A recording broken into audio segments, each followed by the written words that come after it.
Olá a todos da TV Cidade. Hoje o Viajando com a TV Cidade vai falar sobre viagens com crianças e de tudo que envolve esse universo paralelo, né? As viagens quando é só de adultos. E para nos ajudar, né, na parte técnica de tudo isso, nós vamos receber aqui o Dr. Léo Gracioli Franco, que é pediatra.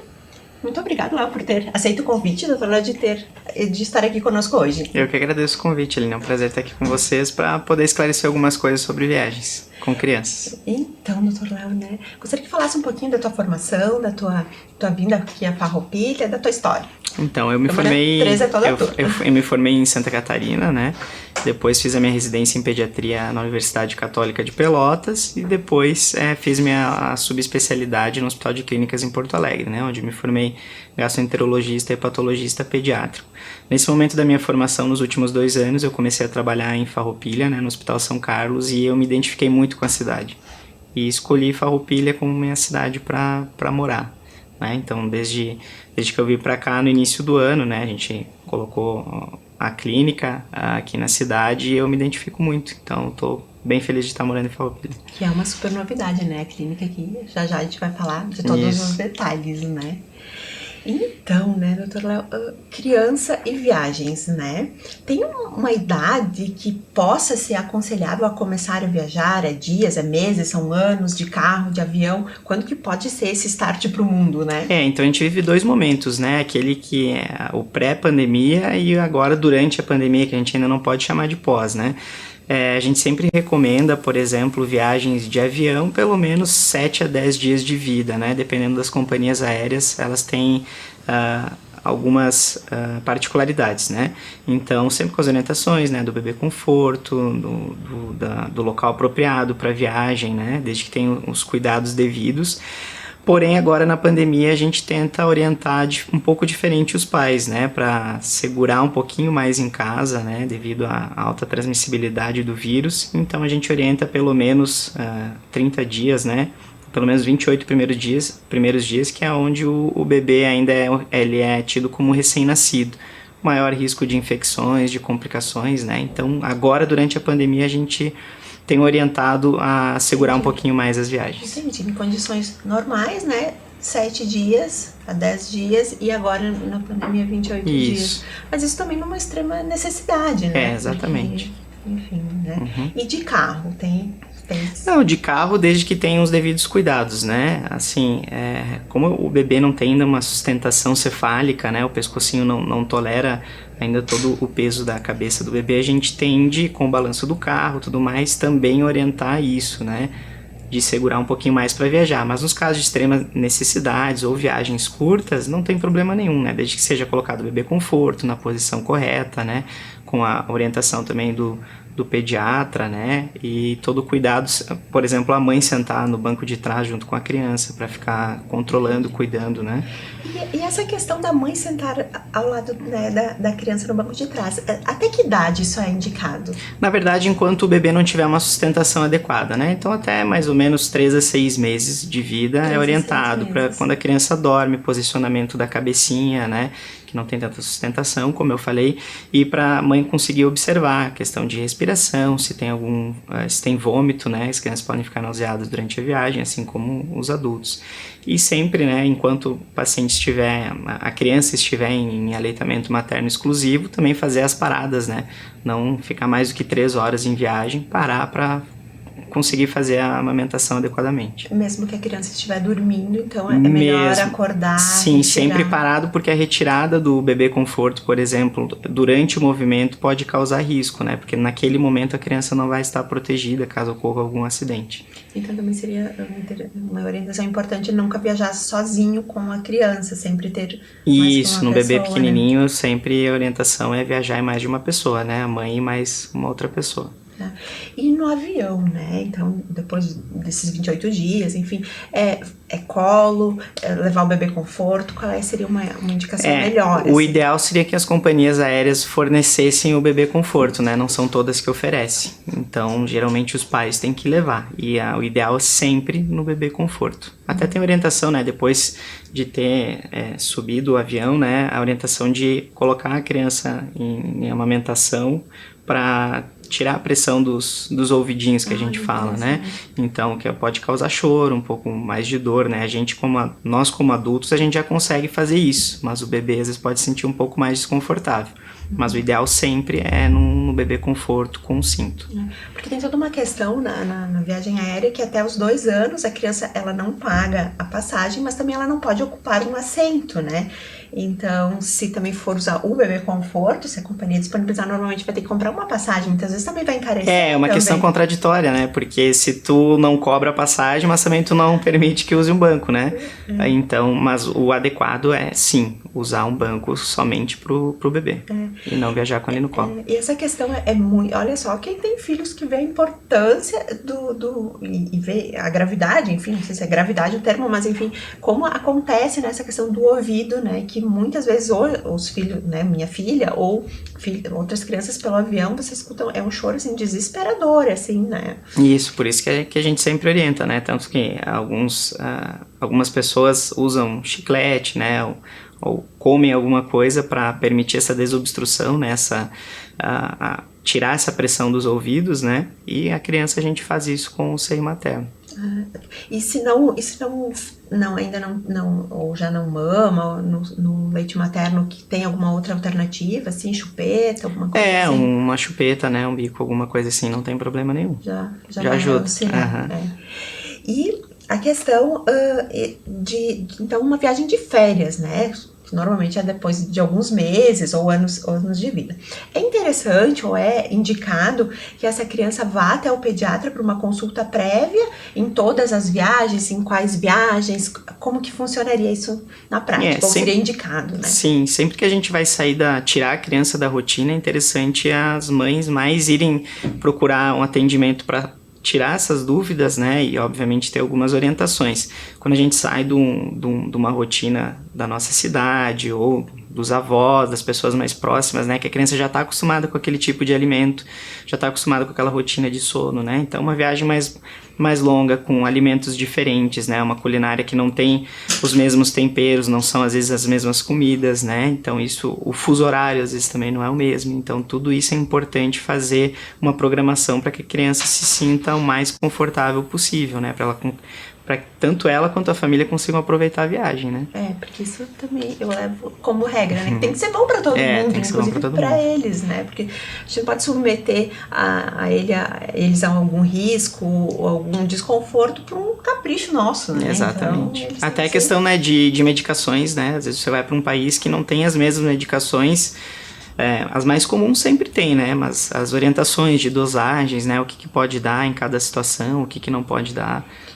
E o que é indicado, então, levarmos, né, junto num kit de primeiro socorro, né, o que pode ser levado ou é indicado? Sempre antitérmicos, né, por caso apresente febre, alguma coisa assim, dependendo do tamanho da criança, obviamente, apresentando febre ou algum outros sinais, né, vai precisar procurar um atendimento médico, antieméticos, né, caso tenha náuseas ou vômitos, tanto por questão de viagens prolongadas, como de infecções alimentares, né, então basicamente são esses sintomáticos, né, antitérmicos e remedinho para vômito. E a questão de antibiótico, né, que é sempre uma questão que eu fico pensando, né, será que seria interessante levar de um espectro maior, ou melhor não, deixar que se precisar dar um jeito no destino? A questão de antibiótico a gente sempre orienta a procurar o atendimento, né, porque se a criança tem uma infecção que realmente necessite de antibiótico terapia, o adequado é que ela seja examinada por um médico para que faça a escolha adequada.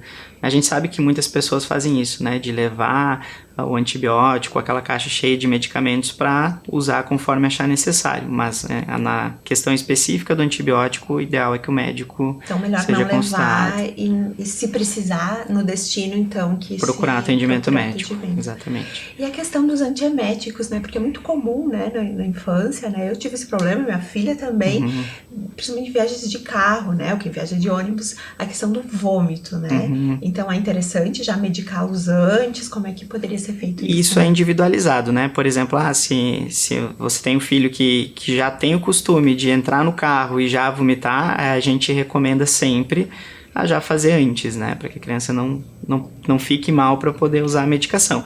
Mas se não tem histórico de vômito, né? Já teve outras viagens, por mais que tenham sido mais curtas, aí não teve nenhum problema, a gente sempre orienta a esperar caso aconteça. A gente não medica se não tem histórico, né? De ter muito enjoo, muito vômito durante as viagens. Entendi.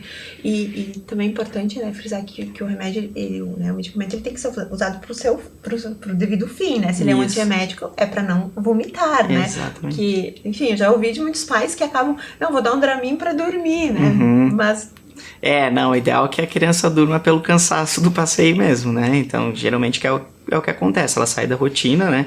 As viagens geralmente são mais cansativas, porque você fica o dia inteiro fazendo turismo, né? Passeando, então isso, normalmente, a criança chega ao final do dia já bem cansada. Bem cansada. E uma dica, né, que eu vou dar para quem está assistindo a questão de dormir, quando a minha filha era menor, que nós íamos para algum destino de carro, eu sempre organizava, por exemplo, assim, passeava de manhã, depois do meio-dia, né, tinha soneca. Então, nós deixava aquele tempo para fazer alguma quilometragem, para ir para uma outra cidade, para um outro hotel, para também pensar na rotina da criança, né? Porque também isso vale para quando compra uma passagem aérea, uma longa, né, de várias horas de duração, tentar comprar à noite, no horário que a criança durma. Isso, exatamente, né? Questão da programação, né? Os próprios, assim, como o pediatra orienta, os pais é o que mais conhecem a rotina da criança. Então, a questão de comprar passagem, uma viagem noturna, é muito mais fácil da criança conseguir dormir naquele horário, porque ela já vai estar com sono, né? A questão das viagens prolongadas durante o dia, né? Onde tem que mudar de uma cidade para outra, que às vezes vai viajar 2, 3 horas, né? Então, programar esse horário para que a criança consiga descansar. Uma coisa que eu faço e sempre funciona muito bem, porque assim, a gente já sai de Farroupilha, né? Já tem uma pequena viagem até Porto Alegre. Normalmente se sai para uma viagem maior de São Paulo. Então, assim, chega em São Paulo, a gente já tá todo meio errado, né? Já cansado. Normalmente, os aeroportos, ou quem tem direito a uma sala VIP, acesso à sala VIP, oferecem um chuveiro, né? Ou tem aeroportos que você pode pagar em alguns determinados locais, isso vale da pesquisa também de cada um. Próximo ao embarque, dá um banho, dá uma comidinha, a criança relaxa, normalmente funciona, dorme o voo todo. Né? Isso ajuda bastante também, né? Mas também é uma questão bem difícil de conseguir organizar, né? Bem particular, bem difícil, porque é um aeroporto muito movimentado, né? Tu conseguir estabelecer um horário, um local para fazer isso, então vai muito da programação de cada família.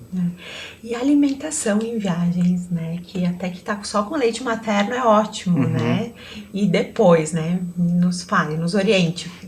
Dependendo de cada país que você vai, às vezes você não pode transitar com alimentos, né, você não vai conseguir entrar.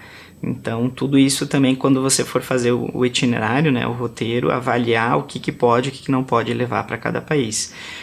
E, da mesma forma, você saber aonde procurar nesse país, né, algum local que você consiga comprar aqueles alimentos que é de costume da criança. Às vezes você não precisa levar necessariamente comidas prontas, você pode fazer uma compra no mercado e ter algum lugar para você conseguir fazer as comidas e deixar preparado para o dia da viagem, né? Obviamente que vão ter visitas em outros lugares com comidas diferentes, né? Então tudo depende do paladar da criança. Se é uma criança que aceita todo tipo de comida e é aberta a novas experiências, ou se tem aquelas crianças que ainda tem uma seletividade alimentar, né? Que ela quer comer exatamente aquele arroz, o feijão, a carne, né? Então, tudo vai depender da individualidade de cada um. E essas papinhas prontas, o que você tem a nos dizer? Eu não sou muito fã das papinhas prontas, mas assim, nesses casos em que você vai viajar, ela acaba sendo uma alternativa, né? Então, assim, se é para um uso com essa finalidade específica, ela pode ajudar bastante, desde que a criança já tenha provado antes, né? Para ela conhecer, para você ter certeza que ela vai conseguir comer aquela papinha. Eu brinco que às vezes a melhor opção é aquela que a gente tem, né? Exatamente. Que está disponível, né?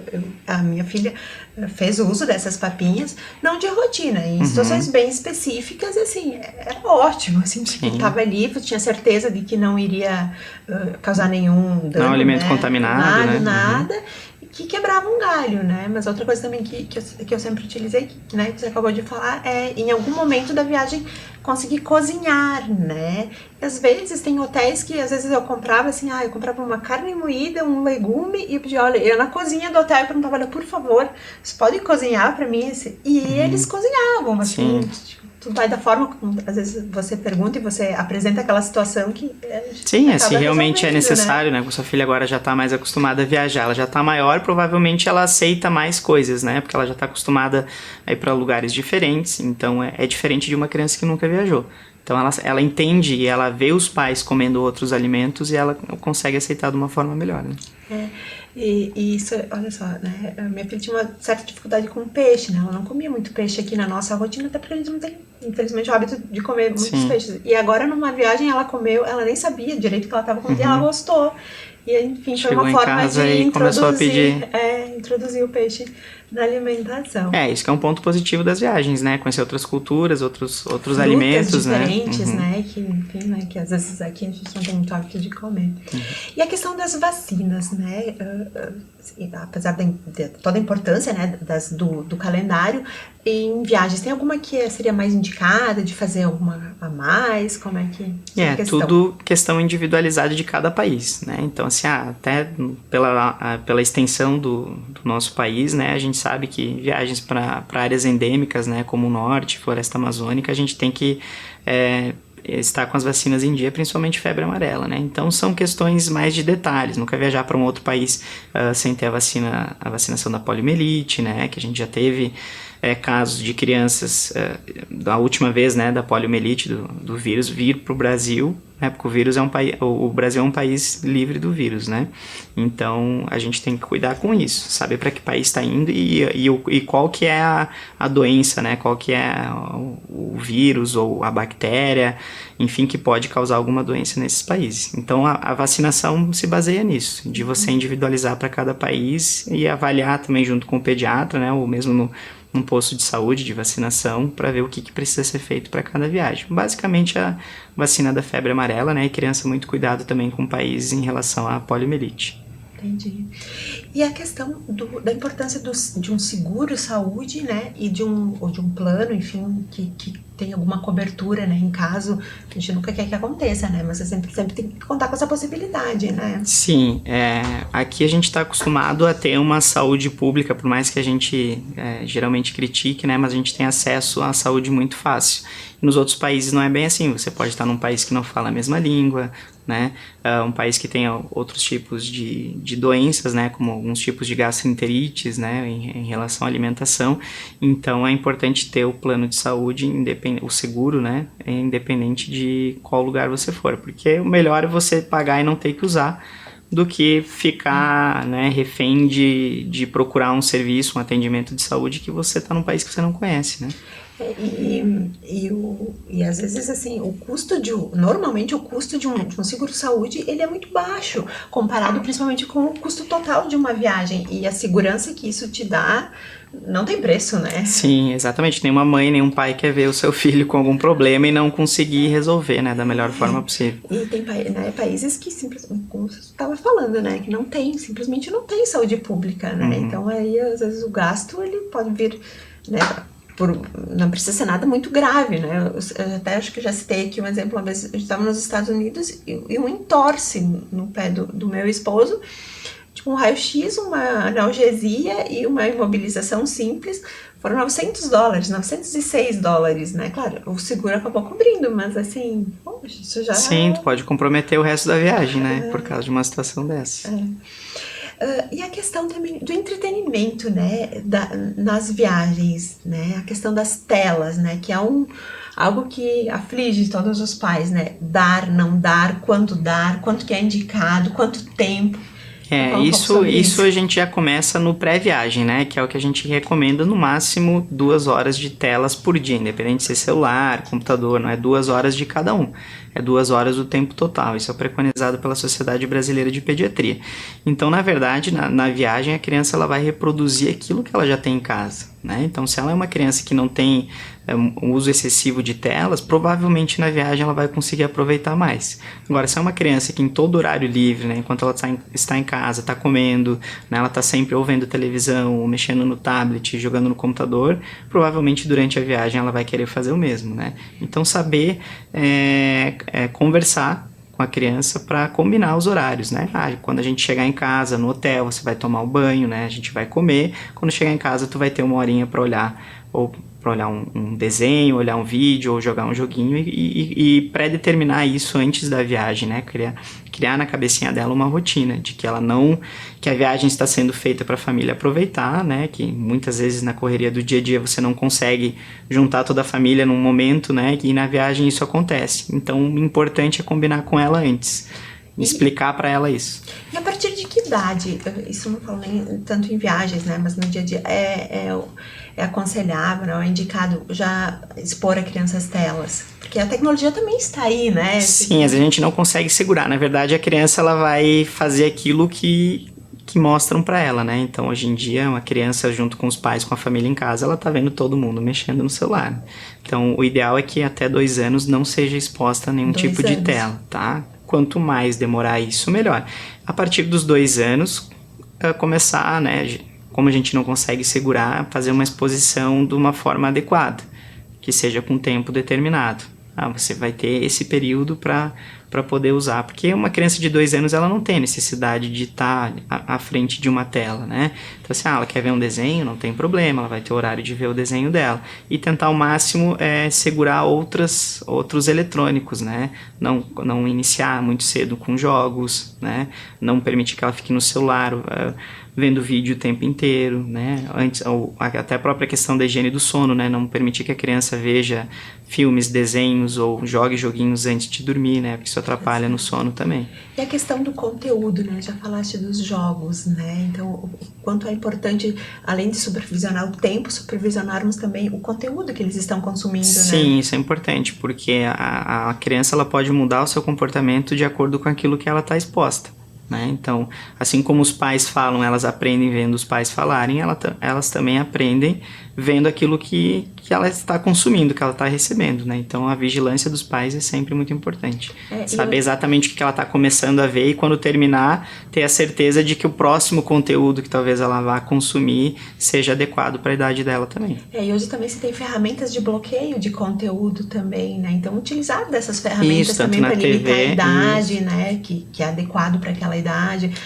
E assistir também, isso que eu faço muito com a minha filha, né? Ver o que ela está vendo, né? Esses youtubers, o que eles estão mostrando, o que eles não estão, então o que às vezes pode estar meio que velado ali na mensagem. Né? Exatamente, você olhar e pensar, né, que a sua filha está consumindo aquilo, então será que isso que eu tô vendo junto com ela deveria estar assistindo? Então fazer esse questionamento também.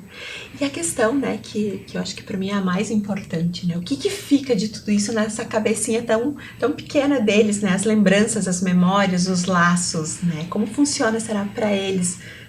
Isso, cada pessoa, quando a gente cresce, né, a gente tem memórias da infância. Então, para algumas pessoas lembram de uma memória específica com 2 anos, outra com 3, 4, né? Então, é muito específico. Em relação a viagens, nem sempre a criança vai lembrar daquilo que mais nos marcou, né? Por exemplo, você teve uma experiência incrível em algum lugar e a criança vai lembrar que naquele dia ela comeu alguma coisa que, né, ou algum objeto que ela viu em específico que não tinha relação com a viagem propriamente dita, né?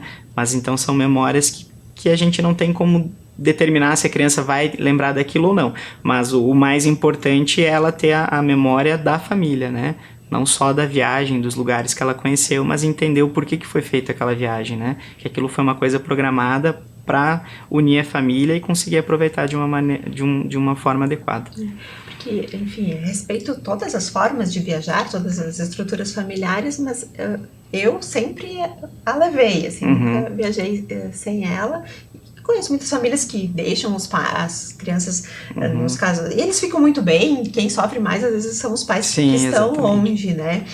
E nessa conjuntura, assim, em algum momento é melhor deixar, faz bem isso para eles, é melhor sempre levar, ou é muito particular? Muito particular da família. Por exemplo, existe muita ideia de que criança não pode viajar, né? Isso é uma coisa que hoje está mudando bastante, mas se a família tem o conforto, né, de estar viajando junto, se é uma experiência legal, né, que é uma coisa programada para ter a criança junto, desde que o roteiro seja adaptado. Não adianta querer levar uma criança para um determinado roteiro que não faz sentido para ela ou que de repente ela não vai tolerar aquela viagem.